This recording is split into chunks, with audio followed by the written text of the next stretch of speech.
देखिए, भारतीय जनता पार्टी की double engine की सरकार है और इनका जब एक इंजन कम था, जब दोनों इंजन मिले तो इन्होंने कहा कि हम किसानों की आय डबल कर दिए। आज किसानों की आय डबल छोड़िए, उनको सिंगल बोरी नहीं मिल पा रही है।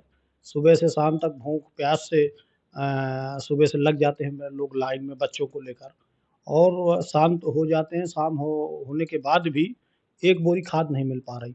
जितनी सोसाइटियाँ हैं, उनमें कालाबाज़ारी जारी है और उसमें कालाबाज़ारी जो भारतीय जनता पार्टी के नेता हैं, उनकी अगर चेकिंग करा दी जाए, तो जो भारतीय जनता पार्टी के सोसाइटियों से जुड़े नेता या बड़े नेता हैं, उनके घर में कालाबाज़ारी की 100-100 बोरी खाद मिल जाएगी।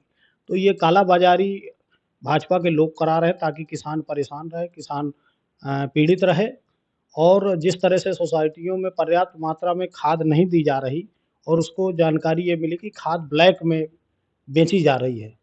तो प्रशासन से हम माँग करते हैं कि पर्याप्त मात्रा में किसानों को खाद दी जाए और खाद के साथ-साथ जिस तरह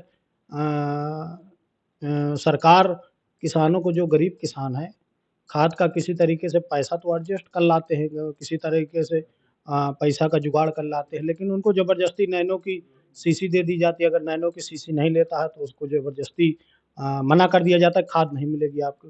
तो इस सरकार में कोई ऐसी सोसाइटी नहीं जहाँ हज़ारों की लाइन ना लगी हो और खाद के लिए भारी किल्लत है।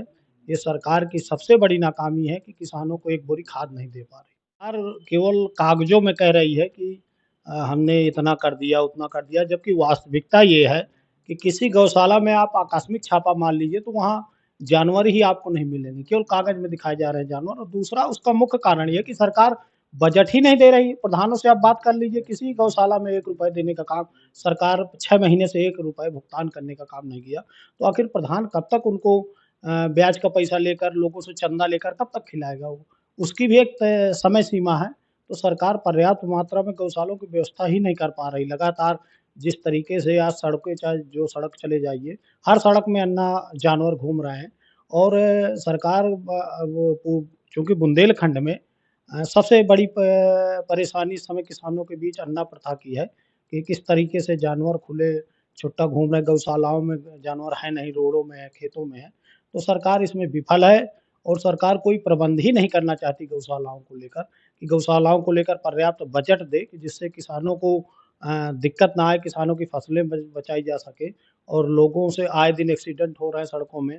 अभी आपके मानिकपुर में एक सतना की कोई महिला आ रही थी इलाज के लिए दवा लेने और उसको अन्ना जानवर से एक्सीडेंट हो गए, महिला खत्म हो गई। लेकिन सरकार के कानों में कोई जू नहीं रेंग रही, चाहे इनकी केंद्र की सरकार हो, चाहे प्रदेश की सरकार हो।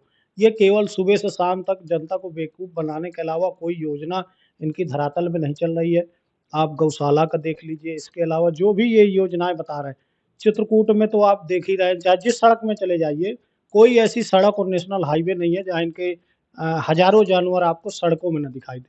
ये केवल कागज़ में इनका विकास चल रहा है, कागज़ में गौशालाएँ चल रही हैं, कागज़ में गौ सेवा एक आयोग भी बनाए हैं, उस गौ सेवा आयोग का पता नहीं कि उसका काम आखिर क्या है?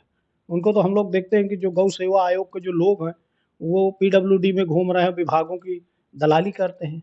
तो ये भारतीय जनता पार्टी के लोग पूर्णतः भ्रष्टाचार में लिप्त है, ना इनको गौ माता से मतलब है, ना इनको किसानों से मतलब है, ना छात्रों से मतलब है, ना नौजवानों से मतलब है। ये केवल और केवल भ्रष्टाचार में पूर्णतः लिप्त है, इसीलिए चाहे प्रशासन के अधिकारी हों, वो भी कोर कसर नहीं छोड़ रहे हैं भ्रष्टाचार में। आए दिन भ्रष्टाचार की कोई न कोई खबरें आपको सुनने को मिल जाती हैं। चाहे आप मानिकपुर का देख लीजिए, चाहे करबी का देख लीजिए। जहाँ भी चले जाइए जिस क्षेत्र में टोटल भ्रष्टाचार व्याप्त है। कोई अगर गाँव का गरीब किसान छोटा-सा काम भी लेके तहसील में आ गया है, तो उसको 2-3 हज़ार बिना घूस दिए उसका काम नहीं होता। तो ये सरकार आखिर भ्रष्टाचार को बढ़ावा ही तो दे रही है, जो कंट्रोल नहीं कर रही है। तो भारतीय जनता पार्टी पूर्ण रूप से फेल है और जनता ने मन बना लिया कि 2027 में इनको प्रदेश से उखाड़ने का काम करेगी।